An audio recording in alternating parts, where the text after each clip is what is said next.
ACL étendue. Pourquoi utiliser une ACL étendue? Dans un réseau d'entreprise, tous les utilisateurs n'ont pas les mêmes droits d'accès. Par exemple, les administrateurs peuvent accéder au serveur web, tandis que la comptabilité utilise uniquement le serveur FTP. Les étudiants, quant à eux, ne doivent pas accéder au serveur de l'entreprise. Une ACL standard ne permet pas de répondre à ce besoin, car elle filtre uniquement l'adresse IP source. Pour appliquer des règles plus précises, on utilise une ACL étendue, capable de filtrer le trafic selon l'adresse source, l'adresse de destination, le protocole et le numéro de port. Définition d'une ACL étendue. Une ACL étendue permet de contrôler le trafic en utilisant plusieurs critères.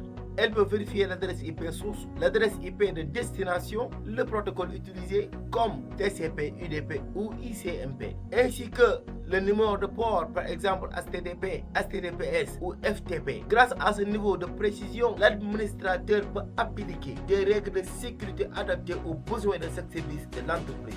ACL standard vs ACL étendue. La principale différence entre une ACL standard et une ACL étendue réside dans les critères de filtrage. Une ACL standard filtre uniquement l'adresse IP source. En revanche, une ACL étendue permet de filtrer l'adresse IP source, l'adresse IP de destination, le protocole utilisé ainsi que les numéros de port. Grâce à cette précision, les ACL étendues sont les plus utilisées pour sécuriser les réseaux d'entreprise. Protocole utilisé dans une ACL étendue. Une ACL étendue permet également de filtrer le trafic selon le protocole et le numéro de port. Les protocoles les plus utilisés sont TCP, UDP, ICMP et IP.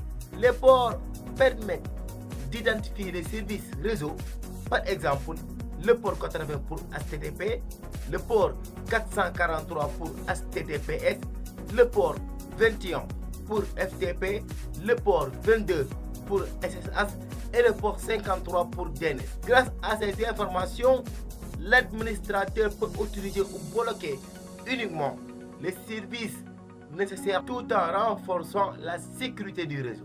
ACL étendue numérotée. Les ACL étendues numérotées utilisent les numéros de 100 à 199 ainsi que de 2000 à 2699. Elles permettent de définir des règles précises en tenant compte de l'adresse IP source, de l'adresse IP de destination, du protocole et du numéro de port.